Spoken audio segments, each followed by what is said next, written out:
Welcome to Colney Talk Podcast.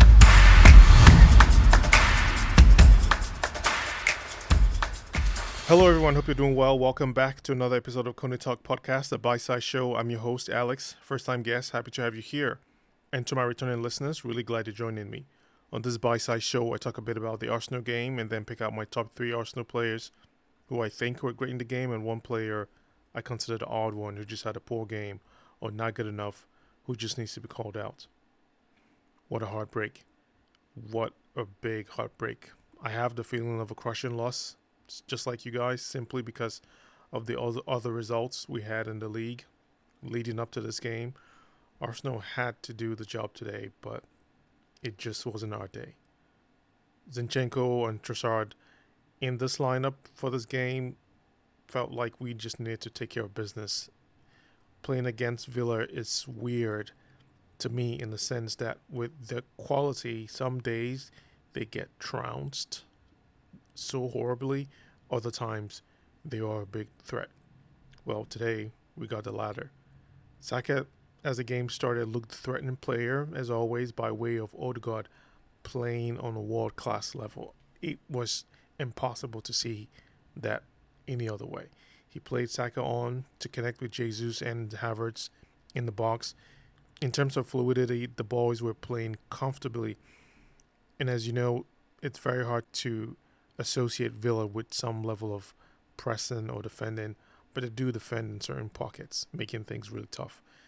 And apart from that, Arsenal's fast start just continues staying on with Trossard linking up with Havertz in brilliant plays, getting him through and giving him some chance to go up, to make something happen. But Villa's keeper was there to do his thing in several moments in this game, especially in the first half.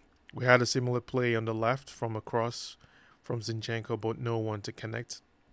And this was just how things were started to warm up, showing our intent and the chances that we were beginning to create. And another good missed chance, one you're probably going to hear a few more from me, was from Havertz to finish his open snag when he broke through Villa's backline alone on the ball to score, but that was gone. But then that didn't stop the Arsenal team from going forward, and their attacking plays continued to grow with much less resistance, mind you, and it was chances for Jesus to really get himself in the game in certain positions or connect with Trossard. And there was a moment when a cross from Saka that was just set up for Jesus, but it was just headed off on the side netted. And then the game grew on, and then Odegaard's brilliance just did not stop there. At the 19th minute, with a lovely pass through for Saka's shot, I think that would have been one of his brilliant dribbles to get in and fire off a shot. But again, side netted.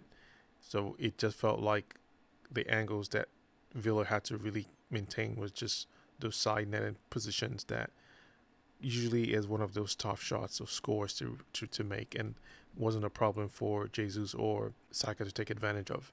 As things turn quickly in football, as you often know, one slight lost control in Villa's half of the ball, it just opened up a few things for them to go full press, opening things up, going forward in our side, and it just made it possible for them to counter. But luckily, we had a defense hold things down, and in this instance, Trossard came in at the perfect time to close down the opening lanes for a shot to be led up by Villa. So up till this 22nd minute, Villa didn't really have much of a chance in our half, in our box, to at least even fire off a shot.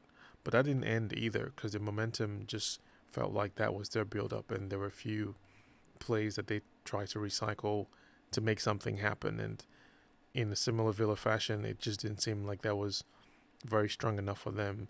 It fizzled out because our defense came in, got back control, and we set pressing forward again. In another play, Zinchenko and Havertz were displaying good connections on the left. I tell you, the wave of attack from Arsenal's front players looked like a goal was coming.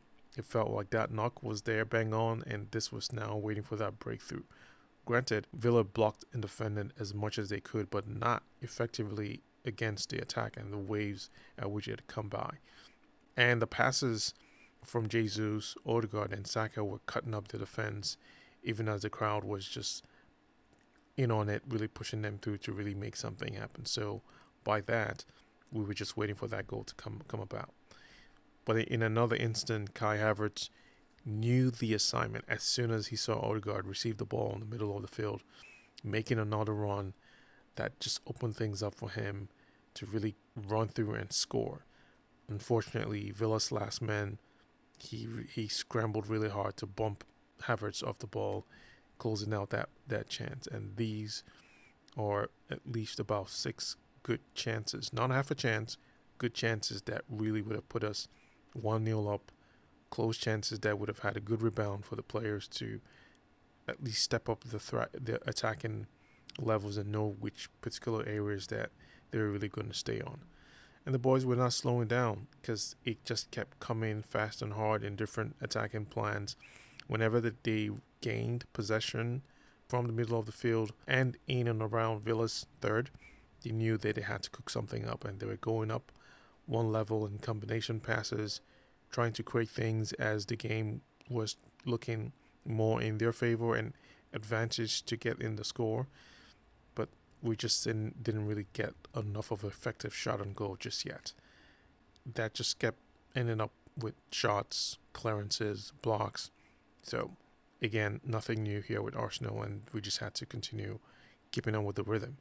Our first fear from a shot heading directly into our net was saved by the post. So that kind of like changed my feeling a little bit that we were not fully in control as it may seem, because every attack, everything that we had thrown at Villa felt like they had absorbed it well enough, and defensively kind of keeping us a little bit more vulnerable, thinking that we had control in certain chances, which we did. But we were lucky that because the way the post saved us, there was nothing else stopping that ball from going in the net. And we were really lucky there. And then unlucky on the other side for Arsenal, Trossard had for us the first goal that would have gone in, but was blocked by Villa's keeper. I don't know if there was something to be said about Trossard's shot, because that was a painful miss. If you were going to count the chances we had in the first half, this topped the list. Clearly would have been our first goal in the game, but that wasn't it. So we're still at 0-0. Saka had his own beautiful moment, dribbling through in the first half in the box, and his curve shot, as you know, his signature moves, just slightly off inches off the post, and I could just feel the oohs and ahs from the crowd, including Saka's frustration. But that didn't stop the players from continuing on, because that's all they had to do. Jesus now caught a good break, pressing and regaining the ball, going forward, but the stars just didn't align when he passed it to Trossard, and the chance was missed. That was it. Minutes to the first half, Villa given a free kick at the edge of Arsenal's box, but that was it. Wall blocked, and there was nothing much to talk about, and that was the end of the first half. 0-0. Nothing to really, be excited about, just that we hadn't really scored yet then.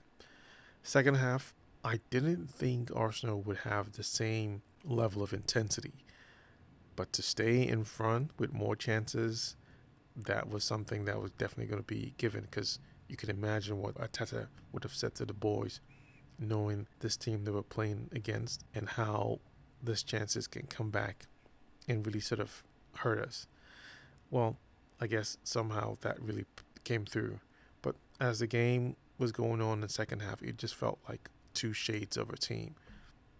We weren't really finding ourselves the way we wanted, but we tried to keep things as lively as we could. Odegaard picking up where he left off from the first half, finding Trossard this time where he whipped across in the box, but was cleared of any danger. So this was, again, trying to warm that same rhythm of attacking plays. Villa were doing their best to break our attacking rhythm with some degree of success, but we just needed to do more on the set of good plays, or at least just one play that would be in our favor, and that's all it would take to turn things around. Villa were denied another lock from an open shot following the corner that Zinchenko clearly didn't defend well off, and that ball was going clearly into the net. This is the second time that we were saved by the post again, and a lock in our favor, at least keeping us fresh without a goal in the net. Now Villa started to play as if they smelled blood, getting more aggressive, kept us on the ropes. Felt like they had the wind in their sails and a few more to get their attack going. And I think this was the most recognizable attack that Villa had cooked up all through this game, especially in the second half. Could it have been their game plan? Who knows? But it definitely was playing out well for them. And immediately we had to have some reaction. First subs, Martinelli and Tomiyasu coming in for Trossard and Ben White at this point. We started losing our fluidity, start, stop. The pressures that we had in the first half wasn't as effective as it were in the second. And Arsenal trying to get something on the score sheet now more than earlier was becoming really, really difficult. So as the game grew on, there was nothing smart happening from Arsenal up to the 75th minute in the game. And then we had to make some more changes. Emil and Jorginho came in for Odegaard and Jesus because they're already gassed out. They've done the most they could. Hopefully some things would come in and change the situation or formation for the players to make something happen. And we surely needed that change, seeing how much we either didn't effectively show our attacking plans or at least didn't contain Villa enough. And it started looking like maybe we had to play for a draw or yet again hope for a miracle. While that was happening, Zinchenko looked like he was a vulnerable player for Villa to attack or at least target. And from one sloppy defensive misconcentration by Rice and Saliba, Villa got the first goal of the game. Very deflating. Yes, it was 1-0, but towards the very dying minutes of the game, it felt hugely uncomfortable. And that's where things started to break down. And the dagger to seal the game from a second goal came from a long pass that Emil Smith-Rowe couldn't defend against. And that was it. That awful turn of events. It was just a few minutes to 90 plus extra time. I was deflated just like most fans. It just didn't happen for Arsenal. And that was the game. It was a huge disappointment. With so much chances in the first half, I was thinking about a number of things, but I just had to stop myself. It wasn't our day. Given how much Arsenal players threw at Villa, the scores, the chances, the excitement that only if we won this game, it would have been so much, but it didn't happen. And just to react in a certain way and think otherwise and say certain things, it would really be harsh if I did that and said such to summarize this game based on a couple of mistakes and poor performance without looking at the whole picture, because it has happened in different situations and we won the game. We turned things around and playing with tougher teams. It just didn't look like the way it would have for us with everything that we had. The chances we had, when they worked it, but it just didn't align. And that's all I'll leave it for there. Okay, straight to my top 3 Arsenal performers. First up, Odegaard. He was playing at a different level. It was so evident. The number of chances he created and the effects he had towards Villa's backline, it was impossible for them to manage him and have us equally. There was nothing he did wrong trying to keep us on the winning side and make those chances happen, because they were there. He created it. He made those happen.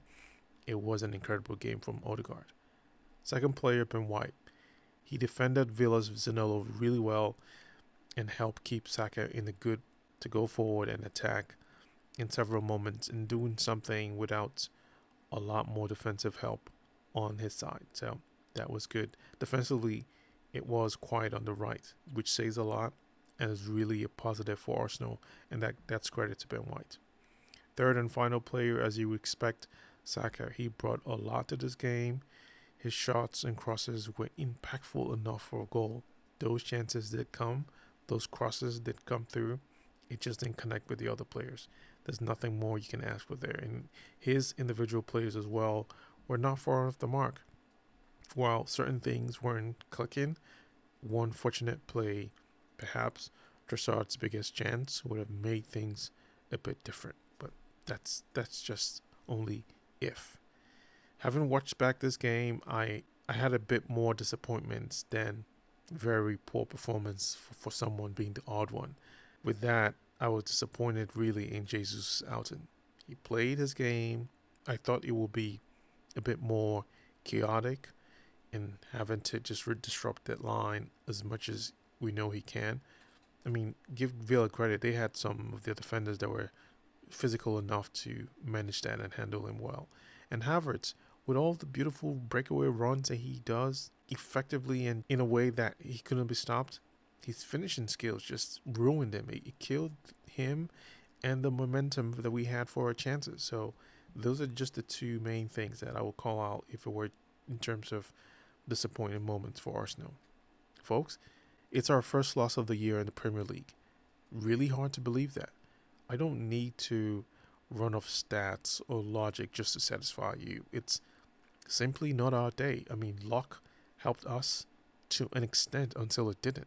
And everything that we tried to do just didn't happen. And that's all I can say. Throw my hands up. It's just unfortunate. We are still chasing, and there's still a lot to us to be unshaken about this. Here we are in a moment that I think the players can gain from, with a lot to play for this season and so much more. So I think it will be good for us to just shift the focus forward as well. That's it. No matter how much we hear from the sound bites and articles and what if and all that, just doesn't do anything. So we just shift our focus forward. And with that, I'll leave it here for now. Talk to you on the next one. Take care.